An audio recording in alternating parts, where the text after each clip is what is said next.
For my boom, and this is the second week in a row, I'm choosing Jordan Akins. Okay. I really like this guy. He had a very bad game last week, so it made me look stupid.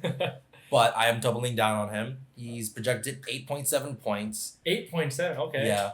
Texans are playing the Vikings, who are one of the worst passing defenses, if you didn't know. I think the world though. Texans are desperate, and I think that actually has something to do with there's 0-3. Yeah, they're 0-3, which no one expected either. And I expected. They did have a rough schedule, though. They probably had the hardest schedule. To play Steelers, Chiefs, Ravens, that's tough. That is. I mean, that's why I expected 0-3. Got it. Okay.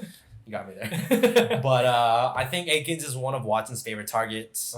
The other targets, none of them can stay on the field. Like Cooks. They can't stay on the field. Fells? And I actually think Jordan Akins, though, just individually, though, is a very talented young man. Young man. He's probably older than us, but he's just a good player. And I like the chances of him scoring a touchdown this game. I think Texans are going to win. So he's my boom. Okay.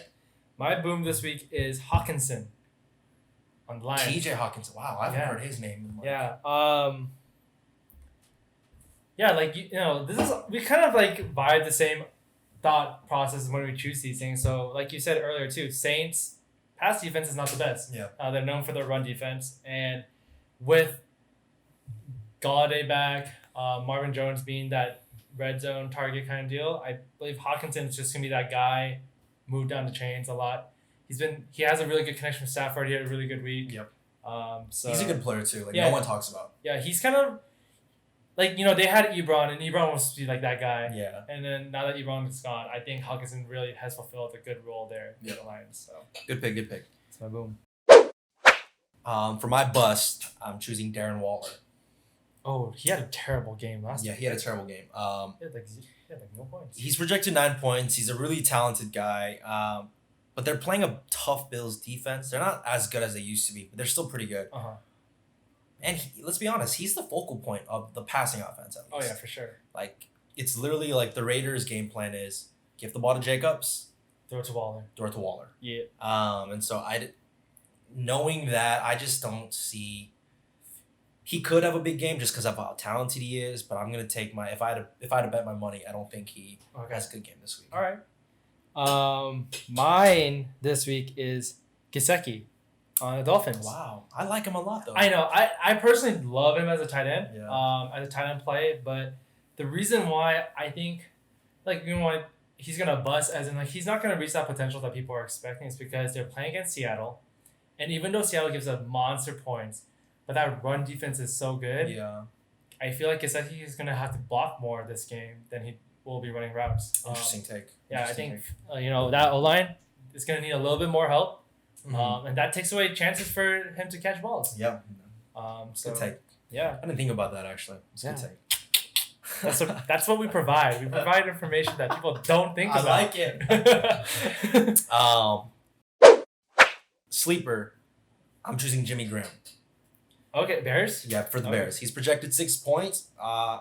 Something I saw that I thought was pretty crazy. He's had 18 targets so far in 3 games, which I think is a lot for a tight end. Okay. 6 targets average per game, and he's had 3 TDs thus far. Oh, shoot. Okay. Yeah, so with majority of half of those targets being in the end zone. So he's like that go-to So he's guy. an end zone threat for the Bears every game, and I think they're going to actually... I don't know if it's an upset necessarily. They're playing who? Colts. Okay. I think if the Bears win, I would consider that an upset. An upset. Nonetheless, I think Jimmy Graham has a lot of opportunities with a tough Colts defense. Okay. Wait, I don't want to sound stupid. What if they're not playing the Colts? I feel like they are. Bears.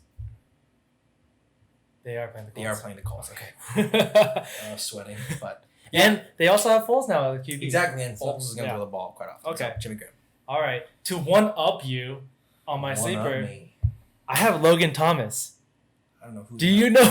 I love choosing these teams. These guys you don't know. Who that is. It's been working for you. This Mo Alley Cox guy's been killing it. Yeah, he killed it. Pick him up on your waivers.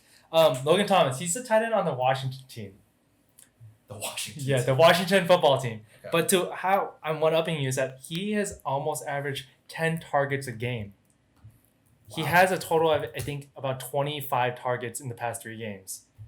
Dude, oh my God. Is this the same guy? Because when I used to play NCAA, he was a quarterback. Oh, for real? Yeah, he used to be a quarterback. But anyways. But yeah, so he's almost getting 10 targets a game. So that just shows that he gets looks.